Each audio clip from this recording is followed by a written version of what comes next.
Satanás será amarrado por 1000 anos. No vídeo de hoje, um texto escrito pelo pastor Armando Chaves Cohen e publicado no jornal Mensageiro da Paz em agosto de 1982. Um povo que não conhece a sua história está condenado a repeti-la. Se inscreva no canal, comenta, curta, compartilha e ative o sininho das notificações.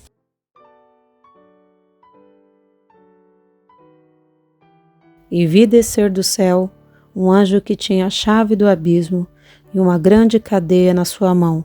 Ele prendeu o dragão, a antiga serpente, que é o diabo e Satanás, e amarrou-o por 1000 anos, e lançou-o no abismo, e ali encerrou e pôs selo sobre ele, para que não mais engane as nações até que os 1000 anos se acabem, e depois importa que seja solto por um pouco de tempo.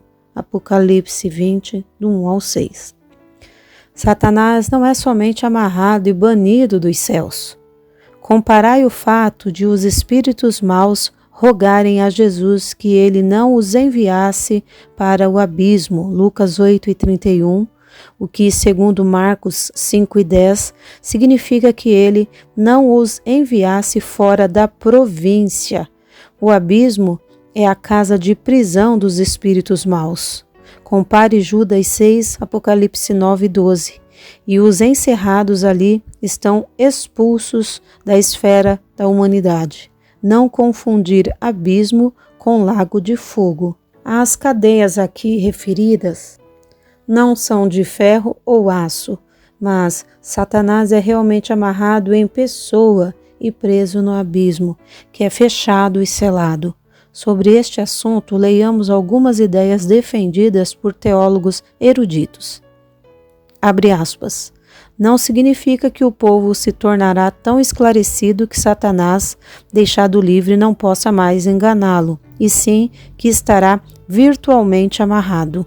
É por meio de tais desvios exegéticos que a força e a significação das afirmações da palavra de Deus são roubadas. Não é sobre o povo da terra que se opera a mudança. Nem é dele que se fala aqui, mas sobre Satanás. Ele é amarrado e encarcerado. Não se diz que o povo, isto é, a humanidade, torna-se tão instruída, tão fortificada contra os ataques do maligno, de modo a ficar imune, enquanto o diabo mesmo é deixado livre para continuar sua obra. Não, Satanás em pessoa é agrilhoado e preso. Isto não significa outra coisa. O fechar e guardar todas as casas de uma cidade não seria a mesma coisa como a prisão e encarceramento do ladrão. Não se trata de prevenção contra Satanás. Significa realmente que ele foi amarrado e lançado na prisão pelo período de 1000 anos. Judas 6 e 2 de Pedro 2 e 4.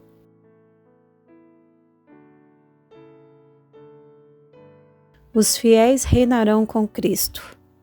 A ideia defendida por alguns de que o milênio é já presente, que Satanás está amarrado ou sendo amarrado, foi primeiro sustentado por Agostinho, que interpretou assim, animado pelo aparente triunfo da Igreja quando Constantino, o imperador romano, converteu-se ao cristianismo. O certo é que nem naquele dia nem depois Satanás foi ou está sendo amarrado por qualquer cadeia de evidências e muito menos aprisionado. Até hoje, como em todo o passado e agora talvez mais terrivelmente do que nunca, ele está como um leão rugindo buscando a quem possa tragar. Ele tem conseguido alguma coisa entre os que professam crer e seguir a Cristo, e ninguém pode evitar os seus ataques, especialmente os que se julgam imunes. A ideia adventista da prisão de Satanás é ainda muito mais absurda. Segundo este modo de ver, Satanás é simplesmente deixado à tona numa terra arruinada e desolada, porque todos os justos estão nos céus e todos os maus estão mortos. E Satanás, privado de qualquer oportunidade de enganar, não há ninguém para ser enganado. Percorre desconsoladamente o mundo, vasto por 1000 anos. Isso seria um triunfo pobre para o Senhor Jesus. E vi tronos, e assentaram-se sobre eles, e foi-lhes dado o poder de julgar. E vi as almas daqueles que foram degolados pelo testemunho de Jesus e pela palavra de Deus, e que não adoraram a besta, nem a sua imagem, e não receberam o sinal em suas testas, nem em suas mãos, e viveram e reinaram com Cristo durante 1000 anos. Eis o estabelecimento do reino. O reino de Cristo abrangerá todo o mundo, e a prosperidade e a paz rodearão o globo e prevalecerão de polo a polo. Isaías 9, 6 e 7, Daniel 7, 13 e 14, Miqueias 4, do 1 ao 4, Zacarias 8, do 3 ao 29, Zacarias 14, do 1 e 2. A sede do reino será Jerusalém e a nação de Israel. Isaías 2, do 2 ao 4, Isaías 4, 2 e 3, Joel 3 e 17, Joel 3 e 20, Miqueias 4 e 2. João vê tronos e as autoridades supremas do reino assentadas sobre eles, com poder para julgar. A promessa aos vencedores é de reinarem com ele, 2 de Timóteo 2 e 12, sobre as nações. Apocalipse 2, 26 e 27. Também Jesus prometeu aos seus discípulos que os poria sobre tronos para julgar as 12 tribos de Israel. Mateus 19, 28, Lucas 22 e 30, 1 de Coríntios 6, 2 e 3. As almas daqueles que foram degolados pelo testemunho de Jesus e pela palavra de Deus participam de todas as bênçãos do milênio. É aquela grande multidão vista com palma nas mãos, que agora está ressurreta, triunfante junto com Cristo e sua igreja. Vejamos esta nota sobre o milênio. O milênio é o período em que, pela última vez, o homem é posto à prova e em circunstâncias mais favoráveis que possamos imaginar, pois haverá um reinado de justiça num mundo melhor, os céus abertos em bênçãos, a terra cheia do conhecimento da glória de Deus e, como advertência para o futuro, a lembrança dos julgamentos anteriores. O grande problema do mal torna-se claro. Não será possível desculpar o pecado atribuindo-o à ignorância, a um mau governo ou às circunstâncias da vida, como tantas vezes se tem feito. 1000 anos de bênção sobre a terra. E morará o lobo com o cordeiro, e o leopardo com o cabrito se deitará, e o bezerro e o filho do leão e a nédia ovelha viverão juntos, e um menino pequeno os guiará. A vaca e a ursa pastarão juntas, e os filhos juntos se deitarão. E o leão comerá palha como o boi, e brincará a criança de peito sobre a toca do áspide, e o já desmamado meterá a sua mão na cova do basilisco. Não se fará mal nem dano algum em todo o monte da minha santidade, porque a terra se encherá do conhecimento do Senhor, como as águas cobrem o mar. E acontecerá naquele dia que as nações perguntarão pela raiz de Jessé, posta por pendão dos povos, e o lugar do seu repouso será glorioso. Isaías 11, do 6 ao 10. E o seu nome será Príncipe da Paz. Isaías 9, 6. A maldição será tirada da terra. Romanos 8, 20 e 22. Em vez de espinheiros, símbolo da maldição, crescerá a faia. Isaías 55 e 13. Israel será a primeira dentre todas as nações, e por Israel serão abençoadas todas as nações da terra, conforme a promessa feita a Abraão. Gênesis 22 e 18. Cumprir-se-á a união das 10 tribos de Israel com Judá. Ezequiel 37, 15 ao 28, e nesse tempo haverá um só reino que tomará posse de toda a terra prometida a Abraão, Gênesis 15, 18, a qual se estende do Eufrates ao Nilo. Mas os outros mortos não reviveram, até que os 1000 anos se acabaram. Esta é a primeira ressurreição. Bem-aventurado e santo aquele que tem parte na primeira ressurreição. Sobre este não tem poder a segunda morte, mas serão sacerdotes de Deus e de Cristo e reinarão com ele 1000 anos. A primeira ressurreição é inaugurada por Cristo, as primícias. 1 Coríntios 15:20, Colossenses 1:18, dentre os mortos, havendo outras ressurreições depois, Mateus 27, 52 e 53. Portanto, a primeira ressurreição atinge da ressurreição de Cristo a dos mártires da grande tribulação, que ressuscitarão quando Cristo vier com a sua igreja. Paulo diz, mas cada um por sua ordem, Cristo, as primícias, depois os que são de Cristo na sua vinda. 1 Coríntios 15:23.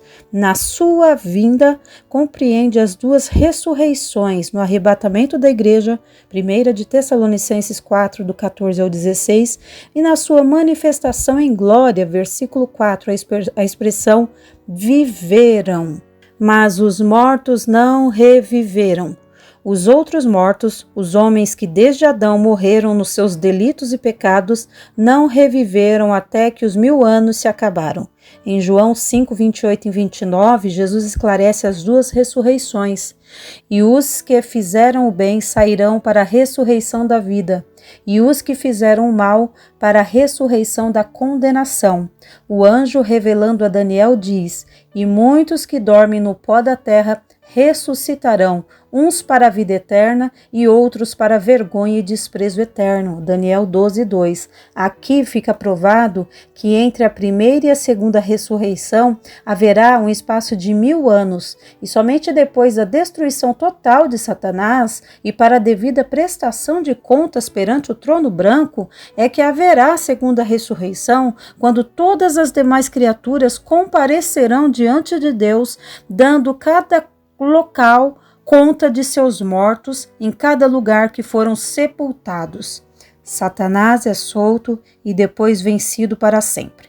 E acabando-se os 1000 anos, Satanás será solto da prisão e sairá a enganar as nações que estão sobre os 4 cantos da terra, Gog e Magog, cujo número é como a areia do mar, para as ajuntar em batalha. E subiram sobre a largura da terra e cercaram o arraial dos santos e a cidade amada, mas desceu fogo do céu e os devorou.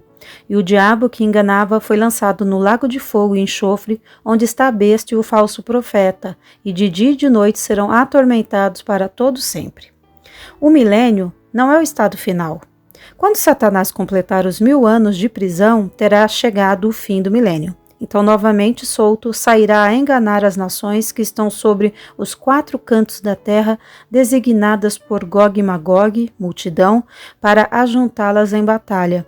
Este tão grande e numeroso exército é comparado à areia do mar. Tenhamos em vista que todo Israel será salvo logo no princípio do milênio, Jeremias 31, do 31 ao 34, e Romanos 11 e 26.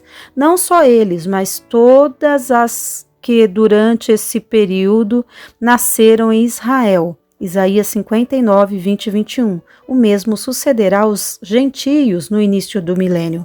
Quanto aos que nasceram no milênio, uns serão salvos, outros não. O milênio será o último teste pelo qual o homem passará. Toda a imaginação dos pensamentos de seu coração era má continuamente. Gênesis 5 e 5. O homem é mau, é obstinado porque ele é carne. Gênesis 6 e 3. O homem tem na sua natureza a insatisfação personificada. Ele sofre alguma coisa, reclama porque está mal, e se ele está bem, e tudo lhe sorri, e vive uma vida regalada e esplêndida, reclama porque poderia estar melhor. Nessas circunstâncias, os filhos dos que nasceram no milênio nunca experimentarão tentação do maligno e sempre terão uma vida abundante de bênçãos, contudo, reclamarão pela obediência forçada a Cristo. Não será obediência ditada pela fé, mas imposta pelo medo. Salmos 18, 44 e 45 e Zacarias 14, do 17 ao 19. Durante o milênio, a morte é como uma maldição para os pecadores. Isaías 65 e 20. A população aumentará continuamente e aqueles povos ou nações que só aparentemente reconhecem Cristo como rei afastar-se-ão o mais possível de Jerusalém. Apesar de usufruírem de todas as bênçãos do reino de Cristo, não lhes dão lugar em seus corações. Portanto, quando Satanás for solto, dirigir-se-á a essas nações e elas se submeterão ao seu domínio. Revelar-se-á a verdadeira natureza do homem. O homem tem sido provado sob várias circunstâncias e por diversas formas, pela inocência, pelo governo humano, pela lei e pela graça, e agora pela última vez, sob um governo perfeito e glorioso. Mas, ainda desta vez, se demonstrará que, devido à sua natureza pecaminosa, o homem é incapaz de satisfazer os requisitos fixados por Deus. Ao terminar o milênio, a multidão designada por Gog e Magog no Armagedon vem dos 4 cantos da terra, arrastada por Satanás para a última luta contra Deus e seu povo. O objetivo deles é destruir o arraial dos santos, o povo judeu, e assolar a cidade amada Jerusalém. Cristo só intervém depois de se completar o cerco à nação de Israel. O juízo será súbito e fulminante, pois é Deus quem castiga. De Deus desce fogo do céu e os devora. Assim serão varridos os ímpios da face da terra. Ficarão apenas os santos. Chega a vez do julgamento determinado desde o princípio. Gênesis 3:15. O enganador da humanidade é lançado finalmente no lago de fogo e enxofre, preparado para ele e seus anjos. Mateus 25:41.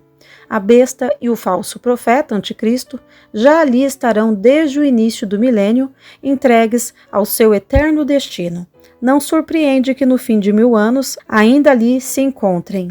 O fato exemplifica as palavras do Senhor em Marcos 9:49. O juízo final, o trono branco. E vi um grande trono branco, e o que estava sentado sobre ele, de cuja presença fugiu a terra e o céu, e não se achou lugar para eles. Um grande trono foi visto por João, à semelhança do trono visto no início, 4, versículos do 2 ao 6, porém este trono não está na terra, como no juízo das nações vivas, Mateus 25:31, nem no céu, procedendo dele relâmpagos, trovões e vozes, e ainda com o arco-íris, indicando a permanência fiel de Deus no cumprimento de suas promessas. Mas aqui o trono é grande, porque representa o poder infinito de Deus. É branco, porque representa a justiça perfeita e completa de Deus. Quem é o juiz? Pelas palavras do próprio Senhor, sabe-se quem é o juiz. E também o Pai a ninguém julga, mas deu ao Filho todo o juízo. João 5:22. O juízo do grande trono branco é um juízo somente dos mortos e é uma cena fora da história humana. Porque diante da presença do que está sentado no trono, fugiu a terra e o céu, e não se achou lugar para eles.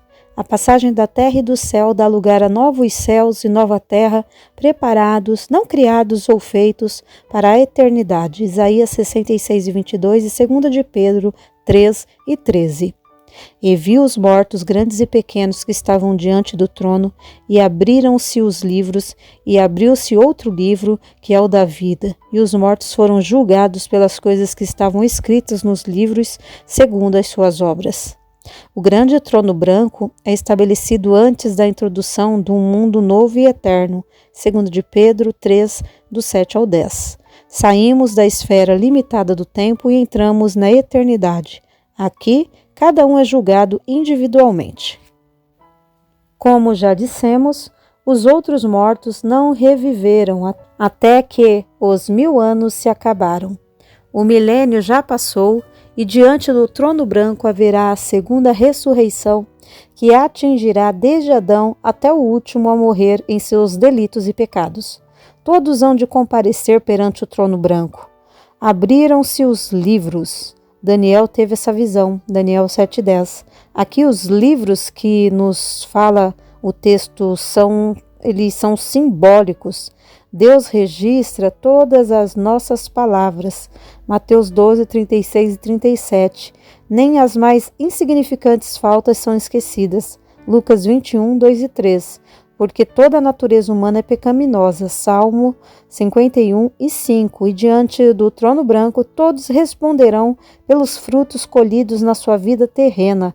Serão julgados segundo as suas obras. O juízo é segundo as obras.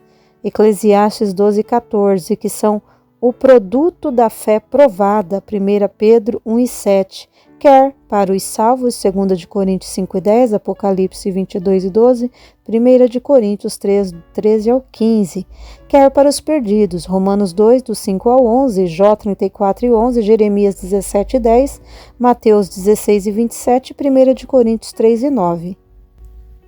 E abriu-se outro livro que é o da vida. Livro da vida. Registros judaicos. Quando alguém morria, o seu nome era riscado da lista que as autoridades guardavam e que se supunham compreender somente os nomes dos vivos. Isaías 4 e 3, Apocalipse 21 e 27, Dicionário Bíblico Universal. Os verdadeiros seguidores de Jesus têm os seus nomes escritos no livro da vida, Filipenses 4 e 3, Lucas 10 e 20. Jesus promete ao vencedor: o que vencer, de maneira nenhuma riscaria o seu nome no livro da vida. Apocalipse 3 e 5. Ter o nome escrito no livro da vida é ter garantida a sua entrada na Nova Jerusalém. Apocalipse 21 e 17, Daniel 12 e 1. Somente quem pecar contra o Senhor será riscado do seu livro, e isso significa morte eterna. Êxodo 32, versículos 32 e 33, Ezequiel 18 e 4, Levíticos 23 e 30 e Salmos 69 e 28. E deu o mar os mortos que nele havia, e a morte e o inferno deram os mortos que neles havia, e foram julgados cada um segundo as suas obras. E a morte e o inferno foram lançados no lago de fogo. Esta é a segunda morte, e aquele que não foi achado escrito no livro da vida foi lançado no lago de fogo. Cada um de per si dará conta de seus mortos. A morte retinha o corpo, e o inferno, ou Hades, o inferno transitório, retinha as almas. Porém Jesus já os venceu e tem em seu poder as chaves. Apocalipse 1 e 18. A morte e o inferno foram lançados no lago de fogo. 1 Coríntios 15 e 26. Onde está, ó morte, o teu aguilhão? Onde está, ó inferno, a tua vitória? Ora, o aguilhão da morte é o pecado, e a força do pecado é a lei. 1 Coríntios 15, 55 e 56. Ambos só tiveram existência devido ao pecado. Romanos 5, 12, Romanos 6 e 23. Os ímpios serão lançados no inferno, e todas as gentes que esquecem de Deus. Salmos 9 e 17. É tão eterno o sofrimento dos perdidos, como é eterna a existência de Deus. Ó Deus eterno, rico em poder e grande em misericórdia, tem compaixão desta pobre humanidade, segue desviada de ti, Pai. Perdoa-lhe e salva-a. E viu um novo céu e uma nova terra, porque já o primeiro céu e a primeira terra passaram, e o mar já não existe. E eu, João, vi a cidade, a Nova Jerusalém, que de Deus descia do céu, adereçada como uma esposa ataviada para o seu marido. E ouvi uma grande voz do céu que dizia: Eis aqui o tabernáculo de Deus com os homens, pois com eles habitará, e eles serão o seu povo, e o mesmo Deus estará com eles e será o seu Deus. Apocalipse 21, do 1 ao 3. Extraído do livro Estudos sobre o Apocalipse de Armando Chaves Cohen, editado pela CPAD.